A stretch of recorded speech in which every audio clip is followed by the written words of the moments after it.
unto you alone shall the gathering of your people be. You have been our help in ages past. You are our help in the now. You are our hope for years to come. We thank you for the liberty of the Holy Spirit. We thank you for the warring angels. We thank you, God, for sons and daughters of the King who know who they are and who are taking their place in you. Lord, we thank you for Lutheran. Lord, we thank you for every member thereof. We thank you for every faithful servant of God in that ministry. Lord, once again we gather in your name. We know no man after the flesh. Our eyes are on you. Our expectations are of you. Thank you, Father, for those who are already here. And thank you for those who are coming. Lord, continue to have your way. And show yourself strong on our behalf. In Jesus' name we pray. Amen. Thank you. Please be seated. I want to thank God for everyone in the house. I appreciate everyone that God has brought to himself, and I thank Elufera for this privilege.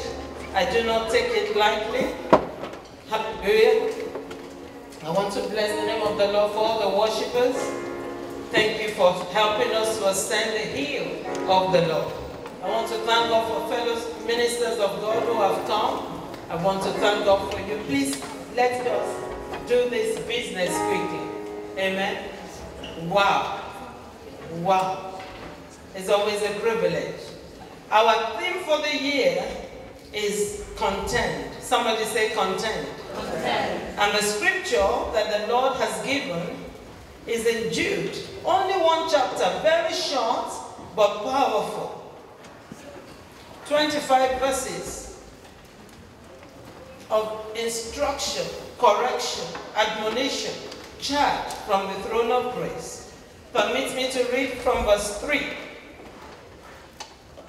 It reads, Beloved, when I gave all diligence to write unto you of the common salvation, it was needful for me to write unto you and exhort you that you should earnestly contend for the faith which was once delivered unto the saints. Verse 4. For there were certain men crept in unawares, who were before of old ordained to this condemnation, ungodly men, turning the grace of our God into lasciviousness, and denying the only Lord God and our Lord Jesus Christ. May the Lord bless the reading of his word. We are called to contend. The truth is that once you put your confidence and your trust in God, and you accept Jesus as Lord and Savior, once you come into the kingdom, there will be things for us to contend with. But tonight I just want to focus on 2 or 3 things as the Lord has dropped in my heart and I've heard through the worship. We are to contend for the faith that was once and for all delivered. That tells me that there are many faiths, but we have the faith. And it's important that you know the faith you are contending for. That scripture also says this faith was once and for all delivered, which means we are not in a faith that we are developing as we go along. It's not a faith that we are forming the principles and God is just thinking, oh, let's now move them in this level. No, it's been delivered once and for all. It's a set faith. Methods may change. The message cannot change. Somebody say it is set. It is set. And so it is important that tonight you check the faith that you belong to. You check the faith that you are holding. Not many years from now, or in the past, Prince Charles says that when he becomes the king, he's going to be a protector of all faiths, not the faith. So that tells me that people understand the fact that there are many faiths. But the Bible says we are to contend for the faith. So how does faith come? The Bible says faith comes by hearing, and hearing the word of God. So are you hearing the word of God? Are you hearing the word of man? Come with me to Genesis chapter 3. We're not going to read it. I hope everyone in the house knows it, because this is where contention starts from. And if you can win the battle in Genesis chapter 3, you understand what the faith is about. Hallelujah. This chapter starts by telling us about an entity called the serpent, and introduce the woman into an idea that God had told her not to be involved with, which is to eat of the fruit of the tree of the good, of evil. I'll read from verse 4. And the serpent said unto the woman, You shall not surely die. For God does know that in the day that you eat thereof, then your eyes shall be opened, and you shall be as gods, knowing good and evil. Verse 6, And when the woman saw that the tree was good for food, and that it was pleasant to the eyes, and a tree to be desired to make one wise, she took of the fruit thereof, and did eat, and gave also unto her husband with her, and he did eat. And verse 7, And the eyes of them both were opened, and they knew that they were naked, and they sewed the fig leaves together, and made themselves aprons. This is where contention begins. God, in his mighty power and in his love, offered man the right to live in a garden that man never knew how it came to be. Called the Garden of Eden, a pleasant garden. God gave it to them on a platter of gold. And I mean, if God in his kindness will give everything to us, is it too much for him to tell us what not to do?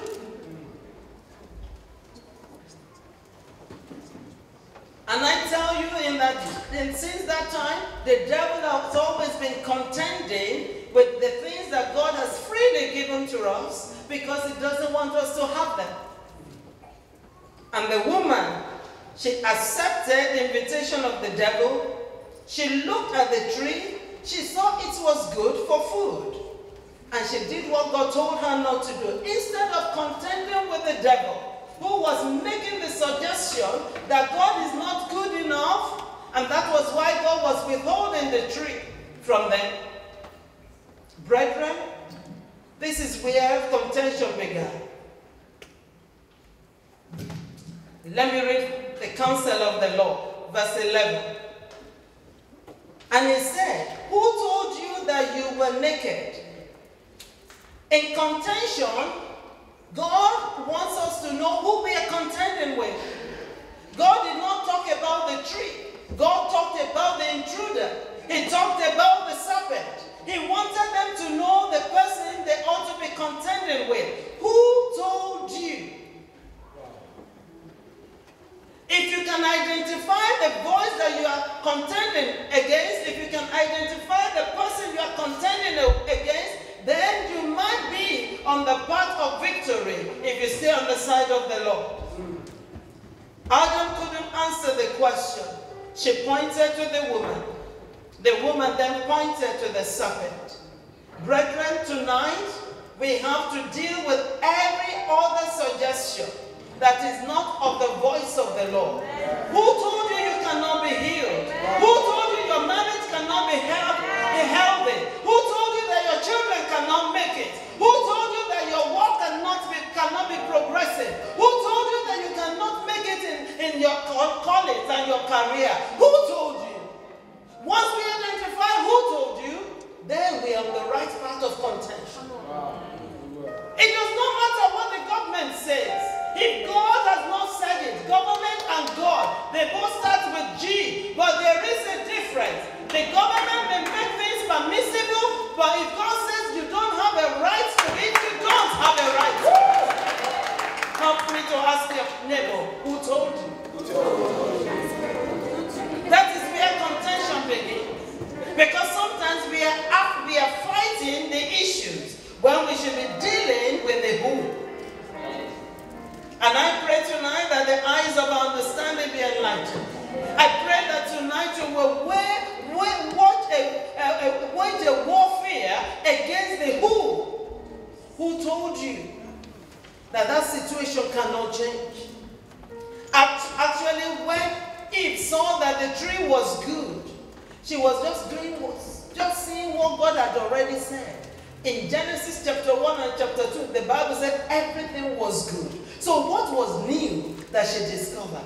And that is one thing that happens with science. Many times we are catching up with the revelation of God. And we think that we have now discovered something. God had already said it in Genesis chapter 1. It was good. It was good. It was good. So when Eve came to discover that it was good, it wasn't a surprise to heaven. It was made good. Hallelujah. So what is it that the devil will tempt you with that God has not revealed to you? It just means we are lacking in revelation. It means we are lacking in understanding. There is nothing the world has to offer that is better than what God has already given. And it's been once and for all delivered. Praise the Lord. Hebrews chapter 11 will help us further about faith. It says, now faith is the evidence of things hoped for. Let me go there so that I give you the right word. Let me not give it the way the devil will want us to receive it. Hebrews 11 and verse 1. I read, now faith is the substance of things hoped for, the evidence of things not seen. As I was preparing by the grace of God for this conference, for the first time in my life, I heard the Spirit of the Lord say to me, your faith is based on the word of God, is your substantial evidence, both substance and evidence. This word of God from Genesis to Revelation is substantial evidence for your contention. It's not a circumstantial evidence. It is not changing because you have come into that situation. It has been written. The substance of it is there. The evidence of it is there. What God would have expected Eve to do when the devil brought the temptation to her is to say, you know what? The evidence is there that everything in this garden is good. The substance is that this particular one is not meant for eating. At least not now. And I believe God would have moved forward in our journey. When you know the substance of the content of the word of God for you, don't dilly-dally, don't doubt God. Amen. As before we pray, the other one the Lord led into my spirit is the encounter of Peter. When Jesus invited Peter to come and walk on water with him, the evidence that Peter needed for him to walk on water was that Jesus was walking on water. That was the evidence. The substance that he needed was that Jesus said to him, come. He was not holding on the substance. And he let go of the substance when he saw the raging of the storm. What are you looking at after Christ has spoken? What is it that is contending with the substance of your health? What is contesting for the substance of your family? The Bible says, according to the word of God, two are better than one. That is the substance of heaven. And the evidence of it is that no matter how bad the bride of Christ is, Jesus is still coming back to win his bride. That is the reason why you must contend for your marriage. No matter what the situation is, if Jesus, in spite of all that we see about the church, is still coming back to take his bride to himself. Men, take your wife to yourself. Women, take your husband to yourself. Why? Because Jesus didn't give up on his bride. Don't give up on yours. Hallelujah. The evidence that you can be healed is that Jesus tasted death for you. The ultimate, the worst thing that any sickness can do to anybody is to kill them. And Jesus tasted death. And then he rose again from the dead. That tells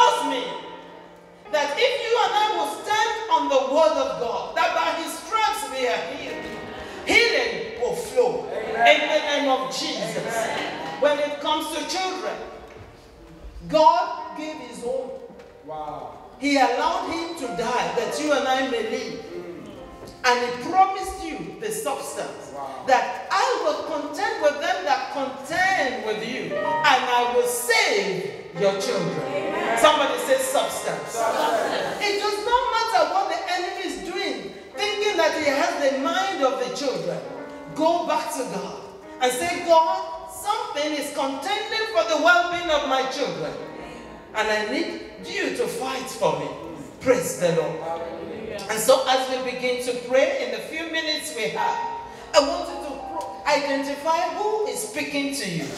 I have realized that there are many voices that want to take the place of God. And we sang it. He has no equal. He has no rival.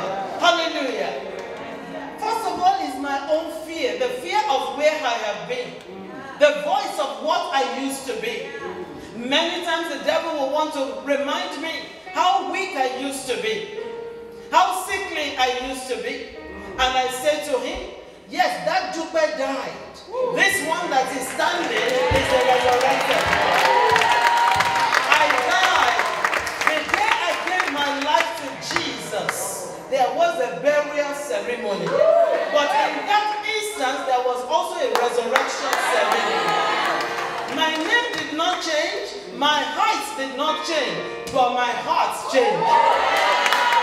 And God took away weakness away from my heart. And he gave me his own heart. A heart that believes, a heart that stands firm. Who told you? The other voices can even be people who call themselves Christians. But the Bible tells us that they are ungodly.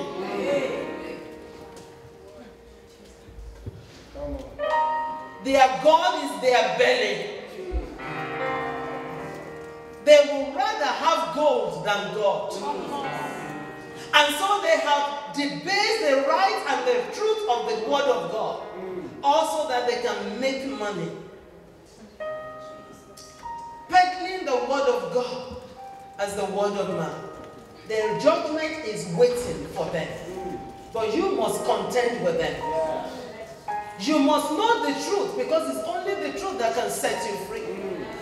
You don't have to be in a big church to serve a big God. Can I talk to somebody? You don't have to be in a big church to serve a big God. You can be where 2 or 3 are gathered together in his name and be told and introduced to this true God. God is not the God of multitudes. At the end time, the road will become narrower. And I'm just afraid that many of us have been sold the Broadway gospel. And we are only following the tickling of our ears and not the circumcision of our hearts. But tonight, God will bring us back in the path of righteousness. In the name of Jesus. Many of us are not lined up with the truth. And my fear is that we can't contend unless we know the truth. Let's rise up to our feet. Who told you? We were not told about any other person in the garden except the serpent. So he must have been a popular creature. And I have found out that the Bible says you are a chosen generation, a royal priesthood, a peculiar people. Christians, we must know that we are peculiar, not popular. You don't have to run after popularity, but you must dig out your peculiarity. What has God put into you that is different from all others? Brethren, we need to rediscover the peculiarity of this gospel. Who told you? Whose scripts have you been reading? Who told you that going to church is equal to knowing Jesus and accepting him as Lord and Savior? Who told you that the name of the church you worship in is going to be the ticket to heaven? Who told you? Who told you that you can do what you like and be God's servant? Who told you? It's a light from heaven. So I want us to ask ourselves, who has been speaking to me? Whose voice have I been hearing? I'm glad that you are here tonight. Let's set the record straight. God is not in the business of popularity. Jesus was not popular. He was only peculiar. He was peculiar to the Pharisees. He was peculiar to the Sadducees. He was peculiar to the learned. He was peculiar to the poor. Because from this contention, God wants you to begin to celebrate your peculiarity and stop chasing popularity. I want you to ask God, help me to recognize your voice as I journey through life. Help me to know the truth so that I can contend with the lies of the enemy. I want you to pray for yourself. I want you to ask God, Lord, search me. And if there be any ungodly way in me, search me. If there be any error in my life, God, search me tonight. Help me to contend with the voice of the enemy. Help me to contend with the lies of the enemy. Help me to contend in righteousness by your Spirit. In the name of Jesus, I believe the Holy Spirit is here. The Bible says when the Holy Spirit is here, He will convict the world of sin. He will convict the world of righteousness. He will convict the world of judgment. As the Holy Spirit to bring conviction by the Spirit of the living God. I don't mind how many people are in the church hall. If Christ is not there, there is no life there. The Bible says you will know the truth and the truth you know will set you free. There is no other name given among men by which we can be saved. Only the name of Jesus. Do you know Jesus? Have you accepted Him as Lord and Savior? Ask Him to come into your life and to break every lie over your life. Ask God to cause you to begin to have the spirit of discernment. We need discernment more than ever before. Ask God to open the eyes of your understanding by His Spirit in the name of Jesus Christ. Amen. Did you pray that prayer? I believe the wave is flowing because there will be a worship. There will be a worship. I want you to ask God, like Peter, bid me come. Say to Jesus, Lord Jesus, bid me come.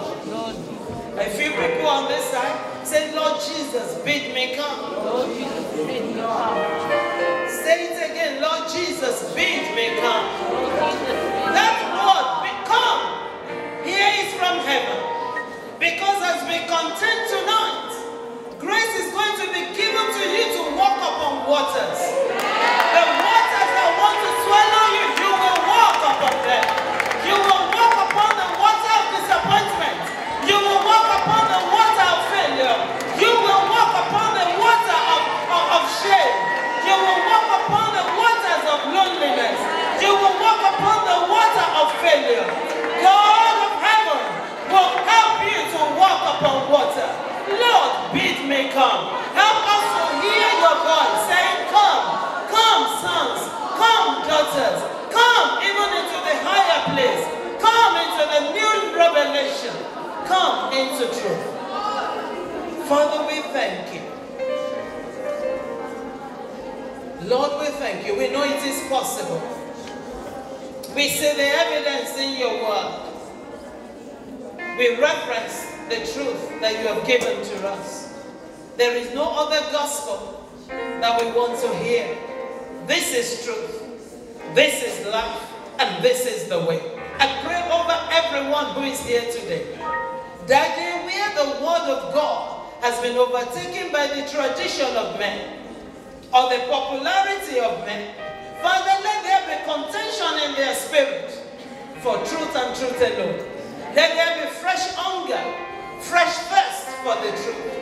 Let the appetite of everyone here today be sanctified. That, Lord, we will not be going after the popular, but we will seek the peculiar. Lord, help us to break sweat as we contend for the truth, because the truth is worth defending. Thank you, Father, for the truth about our lives shall be established. the truth about our hopes, the truth about our health, the truth about our calling, the truth about our future, as also the truth about your coming. That, Lord, we might be prepared as the bride that you have planned to come and take to yourself. Thank you for the church. Heal your church of every falsehood. Let the leaven be removed. Every fruit of hypocrisy, Daddy, remove it from the church. Amen. Let the church be once again washed. Amen. And let it be made beautiful for your return. Amen. Help us to know that we are the church. And let it begin with us. In Jesus' name we pray. Amen.